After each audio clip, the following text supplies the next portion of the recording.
Começa agora. Plantão do Evangelho no Lar. Viralizando o amor e a solidariedade. Olá, boa noite. 7 de abril, 18 horas, e o Plantão do Evangelho vai começando e pedindo licença para entrar na sua casa, no seu escritório, no seu carro, onde quer que você se encontre. Nós vamos pedindo essa licença amiga para estudarmos mais um trecho desta obra extraordinária que é o Evangelho de Nosso Senhor, à luz da doutrina dos Espíritos. E hoje quem está estudando conosco é o nosso querido amigo e irmão Leonardo Cursis. Boa noite, Leonardo. Boa tarde, boa noite, André, aos amigos que nos acompanham pela TV, pela Rádio Boa Nova. Estamos aqui preparados para estudarmos mais ensinamentos fantásticos do Evangelho de Jesus. É isso aí. O Leonardo falou que nós estamos preparados. Eu vou ousar dizer que nós estamos pré-preparados, porque agora a preparação vem por intermédio da prece. Eu vou convidando você, meu irmão, minha irmã, caso possa e caso queira, a cerrar os seus olhos, para que possamos, nos instantes que se seguirem, estarmos atentos às mensagens evangélicas, em toda a simbologia, o aprendizado que essas mensagens trazem aos nossos corações, às nossas mentes. Estejamos abertos à inspiração que certamente há de nos chegar e ao abraço fraterno, irmão, amigo da espiritualidade, que certamente se unirá a nós nesse estudo. E todos juntos elevamos os nossos pensamentos a Jesus, nosso Mestre, nosso irmão, nosso pajem, nosso cuidador. E assim pedimos ao nosso Pai autorização para o estudo desta noite. Que assim seja, graças a Deus.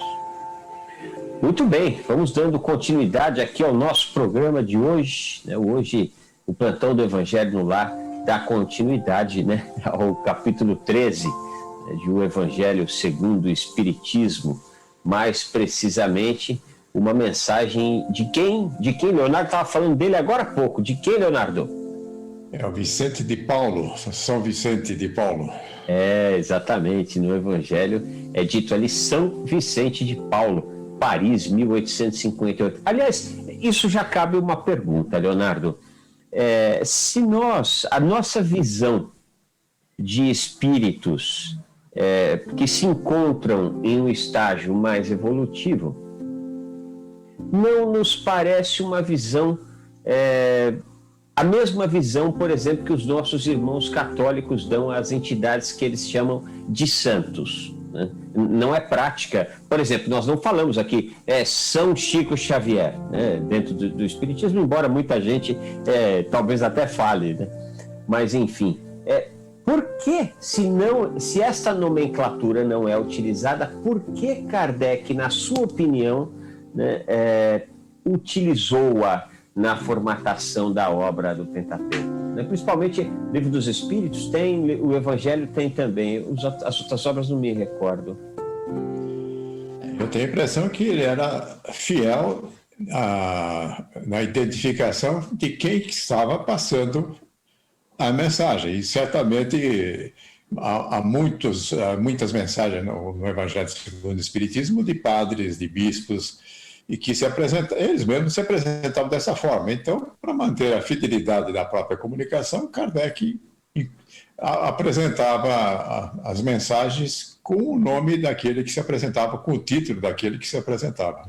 Sim, sim.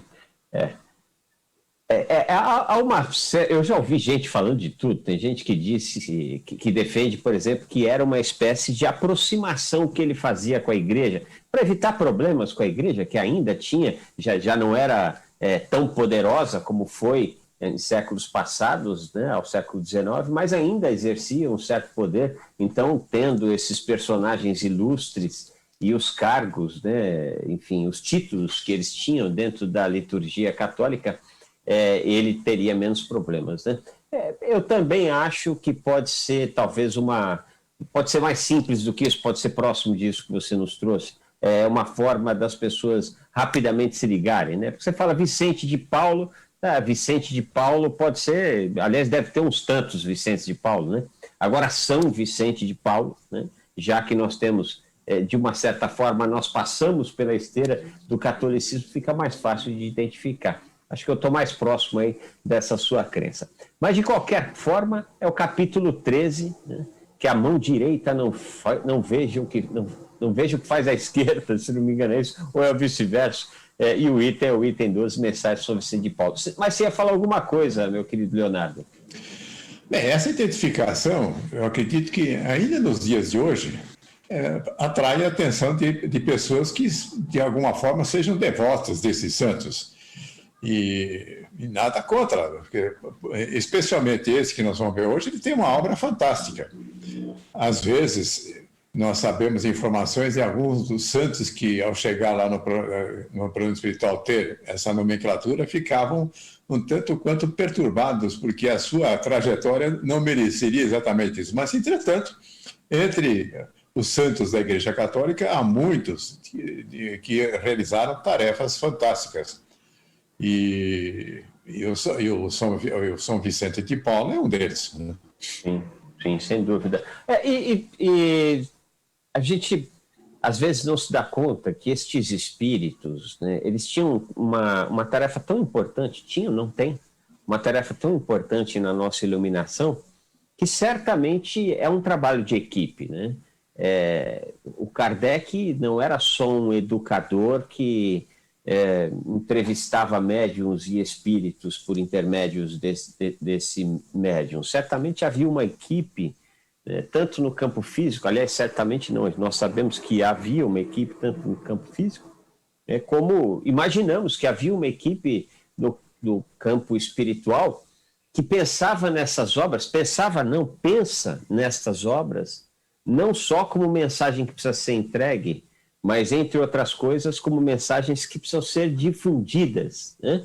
Então, daí a importância de editores, marqueteiros, publicitários, fazendo parte de todo esse trabalho. Então, peraí, vamos colocar lá São Vicente de Paulo, porque assim a identificação é mais rápida. Eu, por exemplo, vejo, Leonardo, daqui a pouco já estamos entrando no tema, mas eu vejo muitas obras espíritas que apresentam narrativas, às vezes,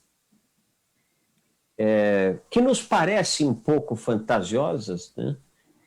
E obras sérias, inclusive, eu vejo como licença poética do editor-autor da obra, né? Ou seja, a essência da mensagem é a educação para o espírito, é o consolo para o espírito. Essa essência, ela precisa ser preservada. Para que essa essência possa ser preservada, esta equipe de espíritos, né, se debruça. Olha, nessa história é importante a gente dar uma licença poética e colocar uma história de amor aqui e tal, cujo objetivo final é a educação do ser. Isso, para mim, não é heresia nenhuma, eu vejo isso com muita tranquilidade. Né? Tem gente que crê que muitos dos acontecimentos que parecem fantasiosos são verdades absolutas. Né? Há muita discussão acerca de fatos narrativos que não coincidem com a história conhecida, por exemplo, de grandes obras psicográficas da lavra de médiuns muito respeitáveis aí, né? Mas eu sinceramente não me perco com isso, não. Então eu acho que é mais uma questão de marketing mesmo. Bota santo aí, que todo mundo rapidamente vai entender. Mas enfim, vamos seguir com o nosso estudo de hoje aqui, mensagem São Vicente de Paulo, mensagem colhida em Paris, 1858, né? Dando continuidade aqui ao capítulo 13, que o título correto é que a mão esquerda não saiba o que faz a direita, que a mão esquerda não saiba o que faz a direita. Vamos convidando você para participar desse programa, 0800 979 5011, 0800 979 5011 é o telefone que a nossa querida irmã Margarete aguarda para poder receber a sua participação aí, passar para a gente dúvidas, críticas, elogios, sugestões, preferencialmente perguntas ou observações que você tenha sobre o tema da noite. Você também pode participar pelo 11 2457 5011, 11 2457 5011, ou pode enviar mensagem pelo WhatsApp 11 99643 3827, 11 99643 3827.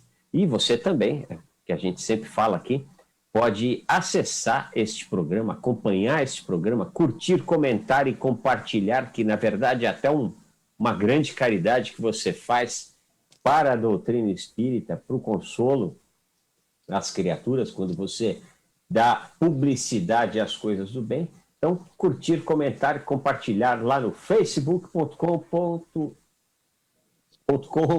É só .com, facebook.com/TV Mundo Maior. Me enrolei aqui com o endereço do Facebook, endereço que eu falo todos os dias, mas enfim. Então é isso, vamos lá no início do nosso estudo de hoje, mensagem de São Vicente de Paulo, Paris, 1858, capítulo 13, item 12. Sede bons e caridosos, eis a chave dos céus, que tendes nas mãos. Toda a felicidade eterna está encerrada nessa máxima: amai-vos uns aos outros. A alma não pode elevar-se às regiões espirituais senão pelo devotamento ao próximo. Somente encontra a felicidade e a consolação nos impulsos da caridade. Sede bons, amparai os vossos irmãos, deixai de lado a terrível chaga do egoísmo. Cumprindo esse dever, o caminho da felicidade eterna deve abrir-se para vós. Leonardo, o ser humano é um ser social, por excelência, é um ser altamente social. E nessa sociabilização, nada mais claro e cristalino do que crer que, a partir do conjunto das pessoas envolvidas, e do estágio psíquico dessas pessoas envolvidas, é que haverá de dar-se um bom convívio. Portanto, nada mais claro do que isso, né? Não é possível sermos belicosos, sermos rancorosos, observadores pouco caridosos da vida alheia, né? E esperarmos algum tipo de benfeitoria para a sociedade e para nós próprios, né? Agora, ainda assim, uma coisa tão simples, como é que a gente ainda tem tanta dificuldade com isso, né, Leonardo? Realmente, se nós pararmos e buscarmos identificar, mas o que de fato nós chegamos aqui no planeta com a reencarnação, qual é a tarefa, qual é o empreendimento, qual é a coisa que nós chegamos aqui para fazer? Normalmente as pessoas começam a pensar que são as profissões, são as coisas que as pessoas fazem. E, na verdade, o propósito de uma encarnação, o propósito desse desdobramento é muito claro. É exercitarmos a capacidade de convivência. Essa é a tarefa. Independente do que nós venhamos a fazer, se vamos ser operários, se vamos ser intelectuais, se vamos ter títulos de doutores, se não vamos trabalhar na indústria, na agricultura, isso tudo é um pano de fundo, porque aquilo que cabe fazer é exclusivamente voltado para a convivência. Agora, e qual é o principal ensinamento que pode nos habilitar a desenvolvermos a nossa capacidade de convivência? É o amor ao próximo, é a caridade. Então, se nós procurarmos a resposta, o que é que nós estamos aqui fazendo? Nós viemos aqui para mais uma rodada de aprendizado, de viver com as pessoas, para desenvolvermos a nossa convivência. E, ao mesmo tempo, para que nós tenhamos isso de uma forma bem clara, precisamos entender de que isso está inserido no próprio mandamento maior ensinado por Jesus, quando ele diz para amar ao próximo e a si mesmo.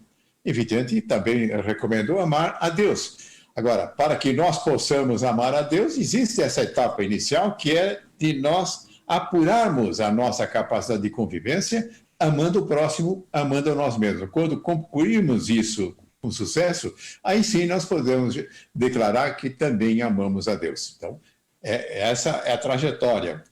Aprendermos que há em nós condições que justificam amar a nós, e não é uma questão de egoísmo, é reconhecer em nós a própria grandeza do Criador. E quando nós fazemos isso, fica mais fácil reconhecer isso no nosso irmão, no nosso próximo. Então, estendemos isso ao nosso próximo e, finalmente, nós podemos chegar a Deus e dizer, olha, nós amamos entre nós todos os seus filhos, tudo aquilo que é sua criação, nós admiramos e louvamos, e, portanto, esta é a condição para chegarmos a poder dizer que amamos a Deus também. E o convite, né, que São Vicente Paulo faz nesse trecho, no encerramento desse trecho que nós acabamos de ler, né? Sede bons, amparais os vossos irmãos, deixai de lado a terrível chaga do egoísmo. Né? Essa questão do egoísmo, nós sabemos, né, a preocupação, a atenção, melhor dizendo, que a espiritualidade deu, né, para esta grande chaga. A palavra egoísmo é citada muitas vezes, principalmente ao longo do Evangelho segundo o Espiritismo, e os Espíritos são muito claros em dizer que orgulho, egoísmo, vaidade são chagas terríveis, né? Que muitas vezes nos levam à perdição, à falta de paz em nossos corações. Né?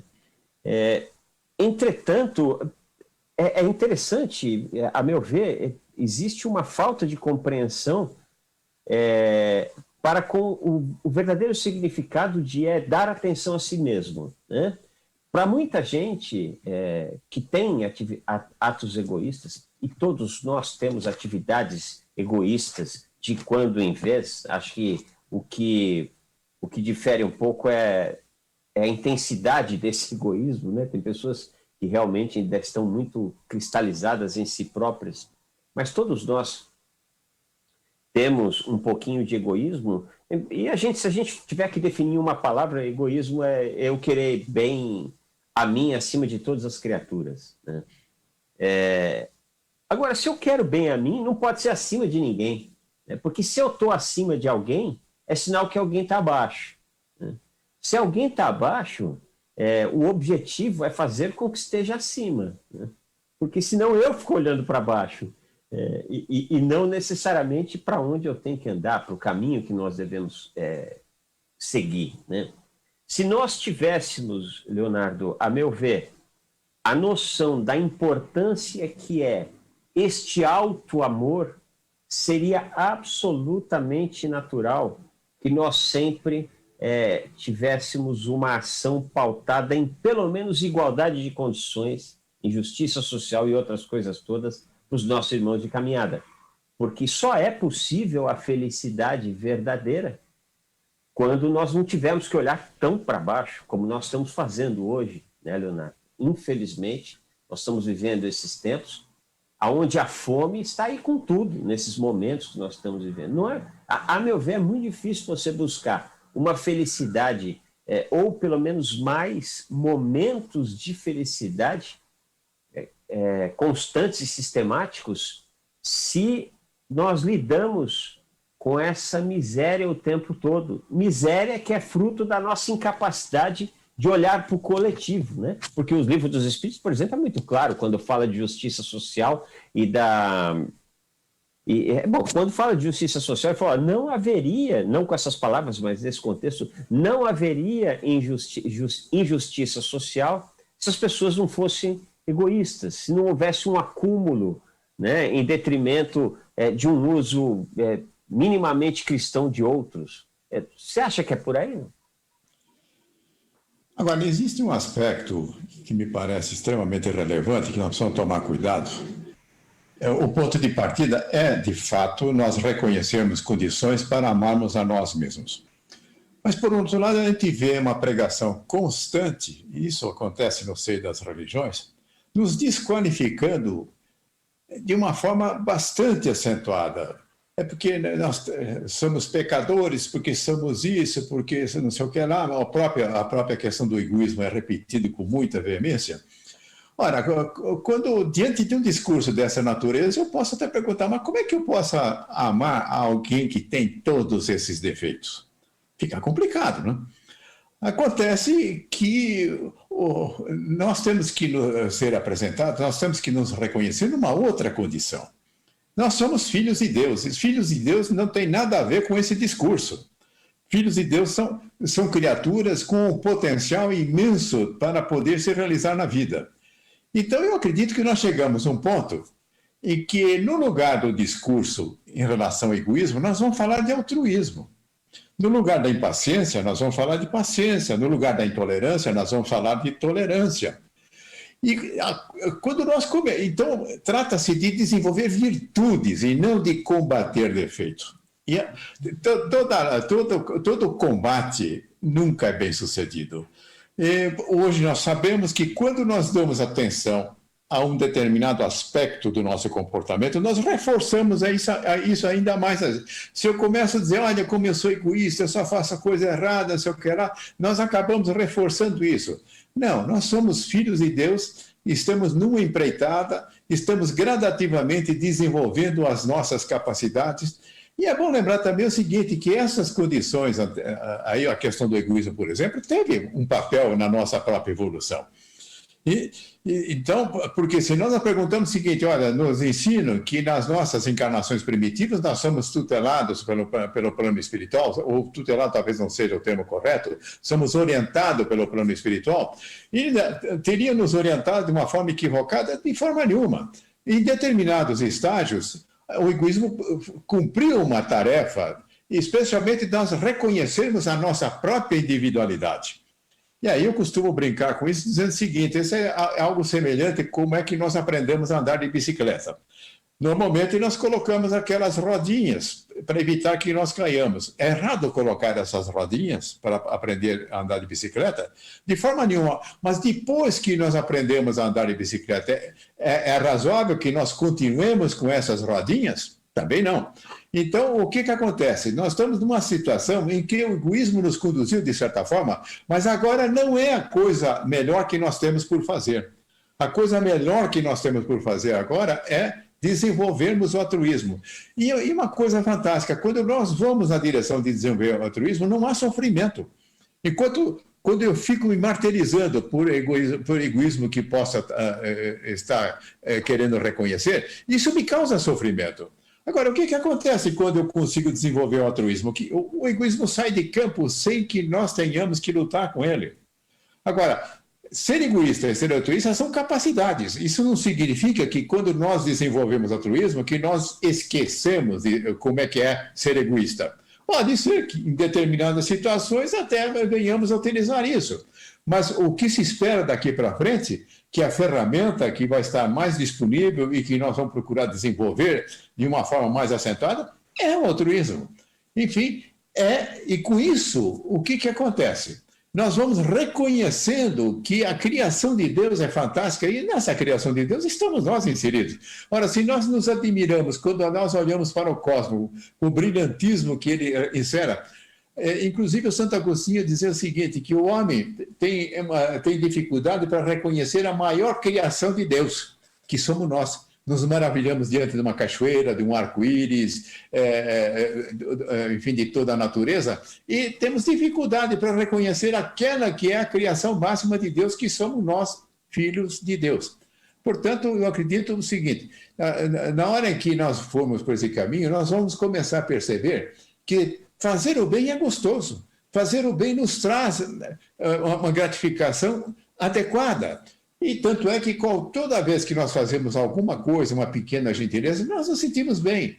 Então, esta é a verificação de qual é o resultado que comparece à nossa vida quando nós amamos o próximo. Nós nos sentimos bem. Agora, quando nós estamos em conflito com o próximo, quando nós desqualificamos o próximo, e nós não ficamos tranquilos. Isso não nos traz uma condição interior adequada.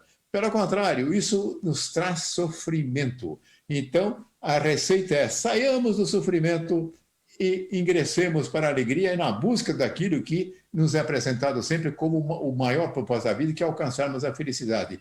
E o próprio São Vicente de Paulo logo diz claramente isso, de que o caminho, as chaves para essa condição é a caridade. E ele não está falando aqui caridade, e ao longo de toda a sua mensagem, ele deixa isso muito claro, de que a importância da caridade não fica exclusivamente na benemerência, que é oferecer bens materiais. O principal está justamente na convivência. É como é que nós lidamos com as pessoas, como é que nós recebemos as pessoas no nosso lar, no local que nós trabalhamos e no convívio social de uma forma geral. Ou seja, não é nada tão difícil de se fazer, né? A gente às vezes fica imaginando que o exercício da caridade é um exercício hercúleo, né?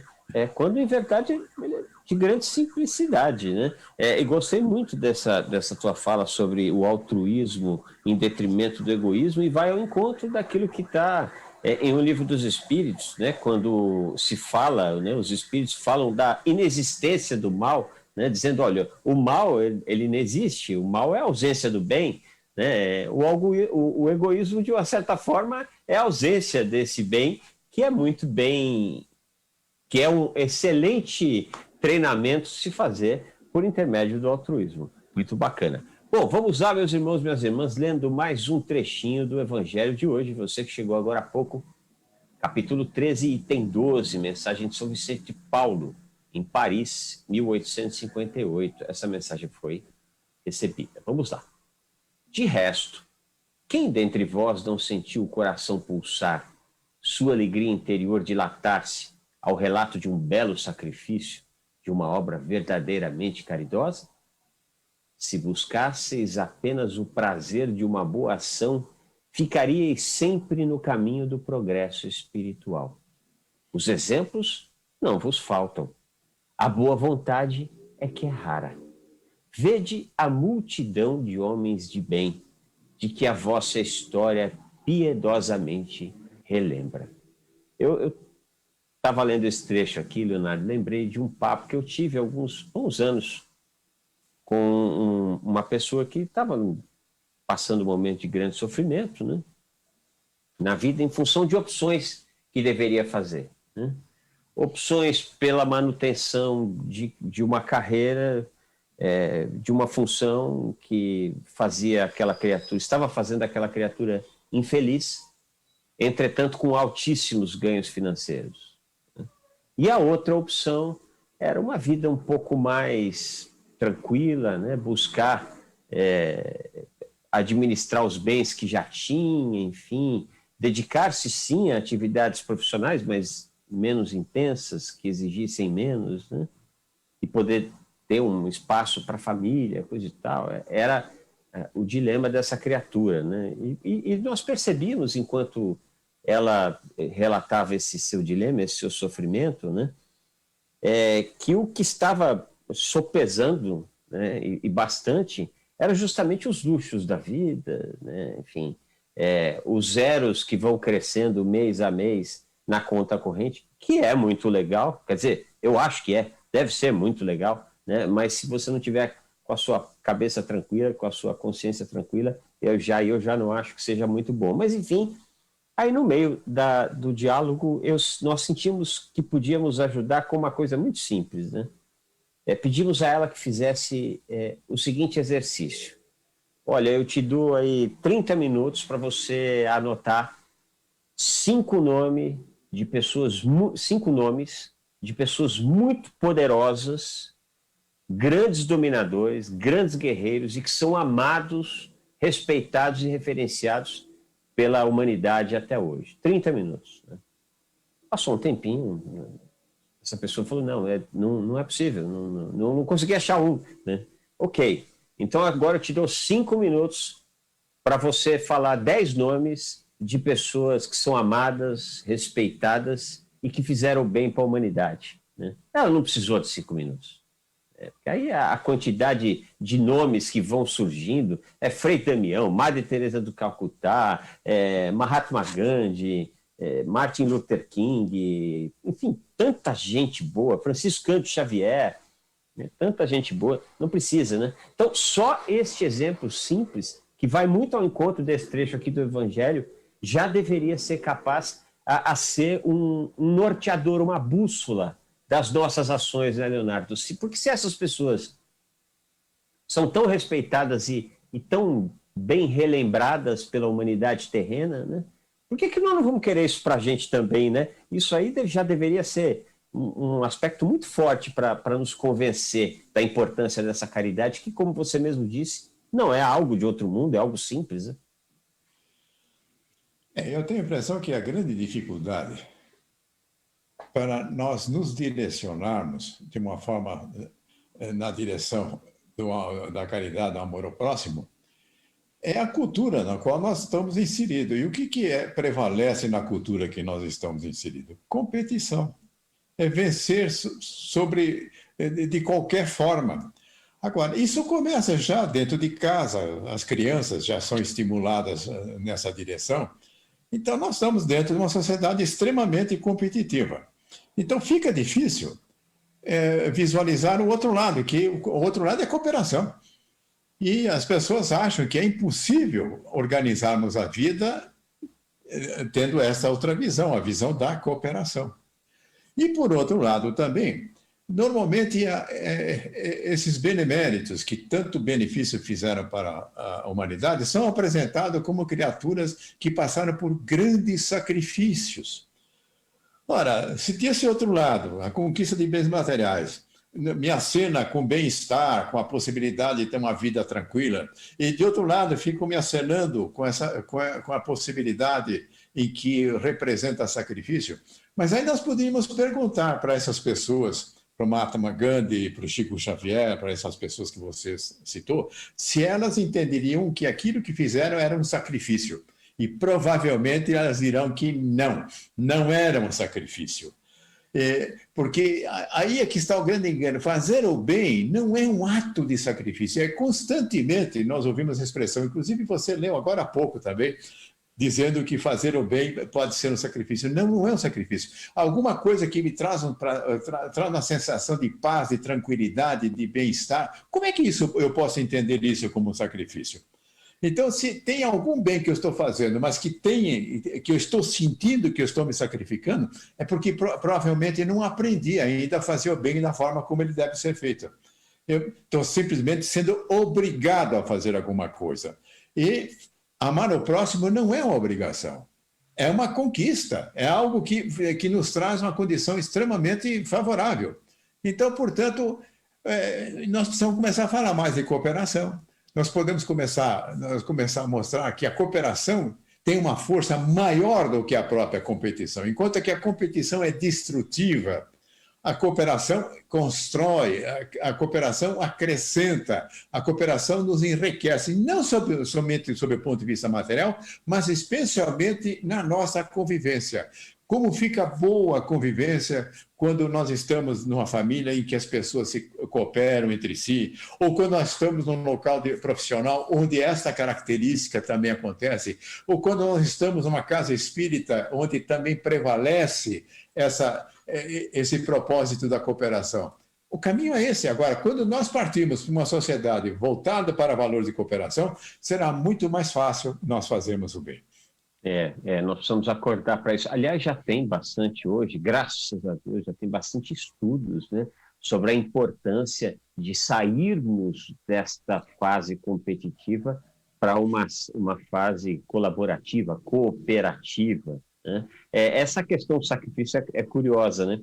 Porque eu digo, aprendi há pouco tempo atrás, 2 anos atrás, talvez, o verdadeiro significado da palavra sacrifício é totalmente diferente do significado que nós entendemos que ela traz, né? Porque ela é junção de 2 palavras, sacro-ofício, trabalho sagrado, né? Então, certamente, super concordo com você, Leonardo. Você perguntar para Chico Xavier, Mahatma Gandhi, né? Eles vão dizer, não, foi um sacrifício, mas valeu tão a pena, eu estou tão legal hoje, né? Na época, pode ser que eu tinha um olhar de dificuldade ali para as coisas que estavam acontecendo, talvez alguns momentos alguma fraqueza é natural, são seres de provas e expiações um pouco mais evoluídos, ou pelo menos um pouco mais corajosos do que nós, né, em seguir, em dar continuidade, em agir no bem na Terra, né? Mas eu tenho para mim também que eles falaram, não foi... ou foi sacrifício, ou melhor, eles falariam, no meu entendimento, sim, foi um sacrifício, foi um trabalho sagrado que eu fiz para estar bacana hoje, né? Eu penso que talvez muitos diriam disso. Agora, essa questão da competição e da colaboração, da cooperação, é algo de extrema urgência, até porque a conta não fecha, né, Leonardo? Não dá para todo mundo ser bilionário, né? Não dá. Os recursos, eles são finitos, né? Se eu sou cineasta, não dá para todos os cineastas ganharem Oscar. Sai o prêmio para um, né? Eu me lembro de uma frase do brilhante piloto de automobilismo, Nelson Piquet, né, que é uma frase, a meu ver, né, pelo menos infeliz, né? Ele falava que o vice-campeão é o primeiro dos perdedores, né? Quando você tem uma imagem como essa, você imagina o seguinte: o cara pode ser vice-campeão brasileiro, não vamos nem falar mundial, né? Vice-campeão brasileiro de qualquer coisa. Quantas pessoas fazem aquilo? O cara é o segundo no destaque. E aí se sentir perdedor em função de ser o segundo, né? Enfim, nós estamos realmente... E as pessoas sofrem muito com isso, né, Leonardo? Porque como não fecha a conta, e muita gente não consegue ser o melhor autor, o melhor diretor, o melhor tesoureiro, o melhor contador, o melhor gari, a melhor babá. Não dá para todo mundo ser o melhor em tudo. E aí as pessoas ficam se comparando e isso gera sofrimento, né? Gera falta de amor para si próprio, que sofre em função da falta de amor pelo outro, né? Nós podemos voltar nesse exemplo aí do automobilismo, e se nós pudéssemos conversar com o segundo colocado e perguntar para ele: me diga uma coisa, você hoje dirige melhor do que você fazia isso há 2 anos atrás, há 3 anos atrás? Provavelmente ele vai dizer: sim, hoje eu dirijo muito melhor. Então você é um vencedor. Você conseguiu fazer algo melhor que fazendo. Então, no lugar de vencer alguém, nós temos que concentrar na autossuperação, é ser melhor daquilo que nós somos. Agora, quando nós partimos para essa visão, hoje eu estou fazendo melhor aquilo que eu fazia ontem, então está ótimo. E amanhã vou procurar fazer melhor? Vou fazer melhor, eu vou conseguir. Por essa visão, todos nós somos vencedores.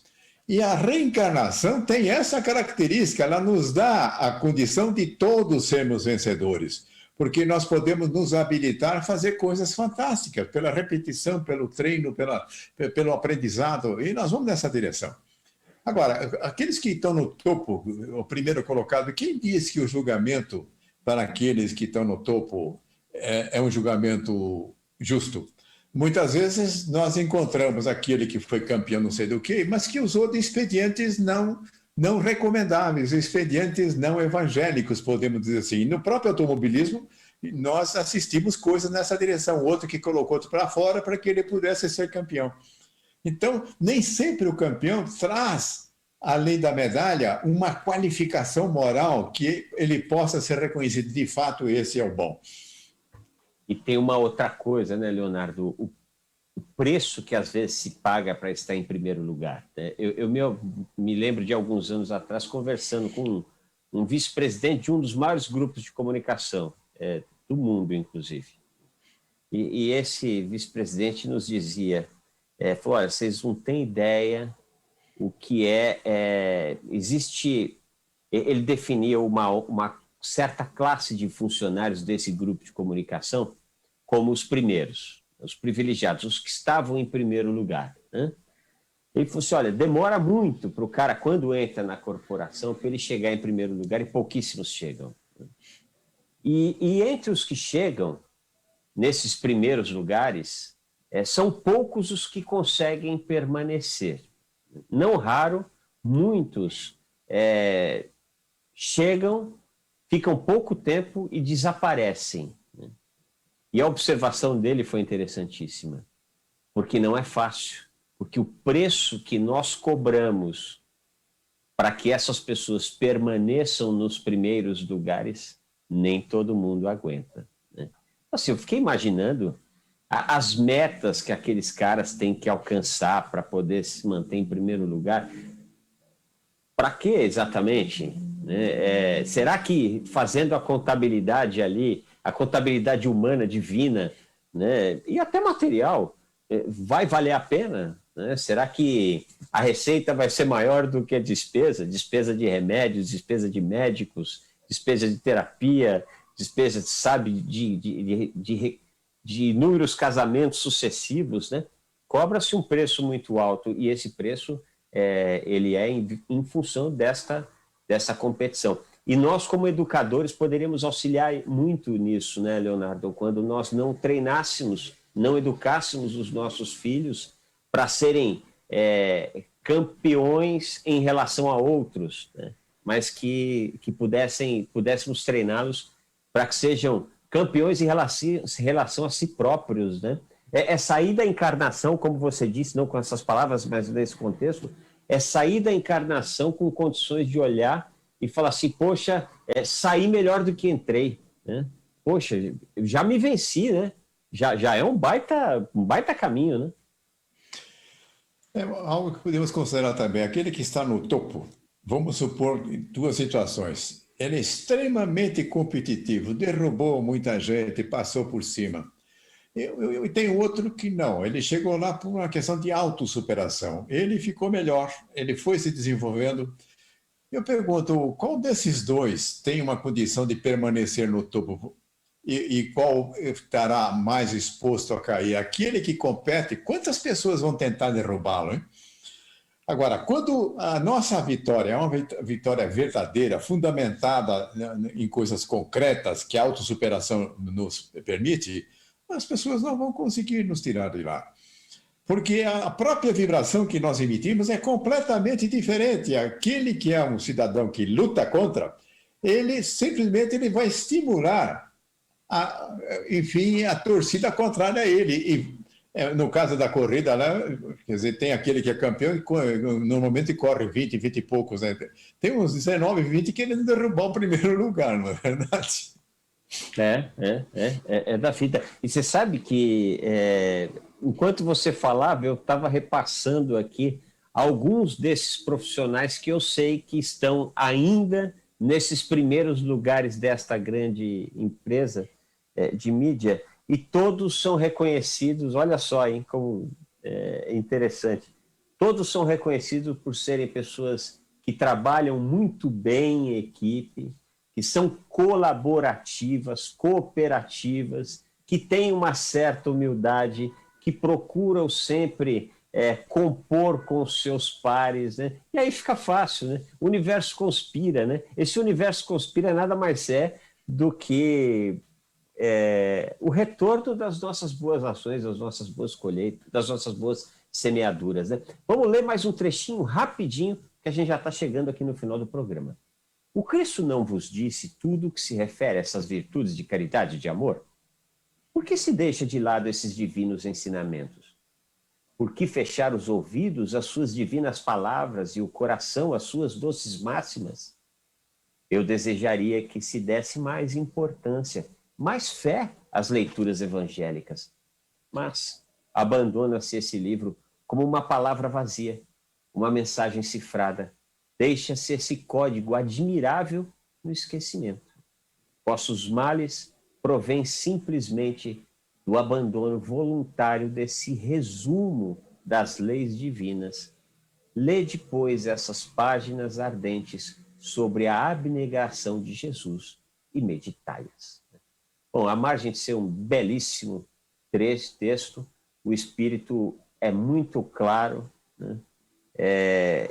Em que cristianismo e caridade são extremamente ligados um com o outro, né? Não dá para ser cristão sem ser caridoso, né? E como o Leonardo disse aqui, nos lembrou, nós não precisamos ser Gandhis, Madres Teresas e que tais para alcançar esse exercício da caridade. Basta o trato respeitoso aos nossos semelhantes, respeitoso, cortês, enfim, e a coisa facilita bastante.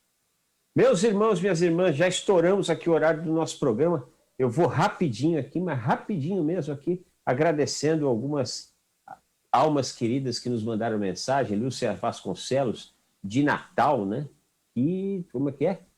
Com 64 anos ela tomou a primeira dose da vacina Coronavac. Olha, Lúcia, eu tenho uma boa notícia para você. O Leonardo tomou e não virou jacaré. Então acho que tudo bem, você vai ficar bem daqui para frente, viu? Brincadeira, vamos tomar vacina. A vacina é algo extremamente importante para todos nós. Senhor Ivanir, de São José do Rio Preto, deixa o seu boa noite. Maísa Bahia Fório diz que está muito feliz hoje assistindo a TV na cidade de Socorro, né? Coisa boa. Tatiana, que é de Juiz de Fora, deixa uma boa iluminada noite a todos. De Sabará, a Helena Maria deixa o seu boa noite. Quem mais? A vacina é uma das ferramentas mais importantes. As nossas queridas, a Elza. Ontem eu perguntei para as nossas queridas Elza e Isis, deixaram mensagem para a gente, perguntei se tomaram a vacina. Uma já tomou 2 doses, a outra 1 dose. E o Romis, de Goiânia, Goiás, manda um abraço a todos e diz aqui: o amor é a pedra fundamental para crescer espiritualmente. É isso aí, é isso aí. É isso aí, meus irmãos, minhas irmãs. Vou fazer aquele convite amigo e irmão para aqueles que querem e que podem, né? Cerrar os seus olhos.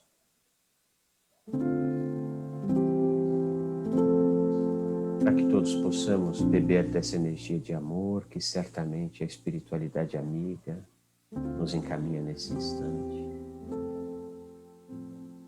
Irmãos amorosos, trabalhadores do Cristo, que vêm nos trazer o remédio na dose certa, mas principalmente a energia de amor capaz de nos trazer bons pensamentos, alegria de viver, perseverança. Rogamos a estes irmãos que nos auxiliem na higienização do nosso ambiente de trabalho, do nosso ambiente residencial,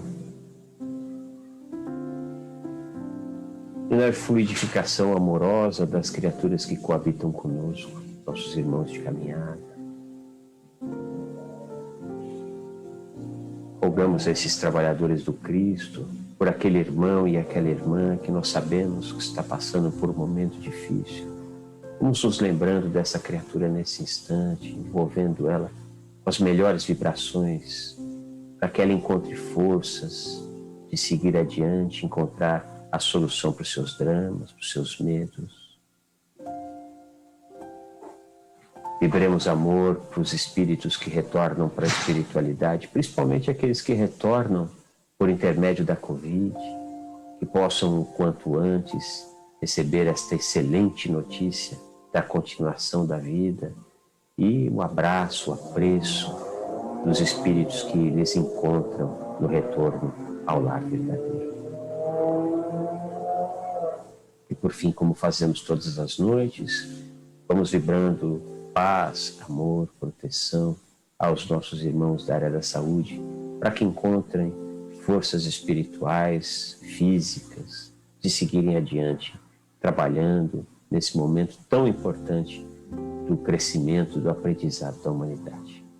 E assim, nós pedimos licença a Jesus, nosso Mestre, a Deus, nosso Pai, para encerrarmos o estudo de hoje. Que assim seja.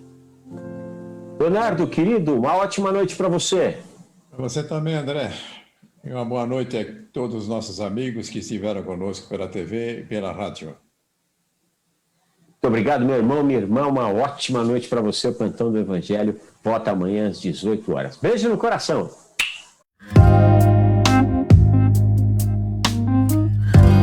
Você acompanhou Plantão do Evangelho no Lar.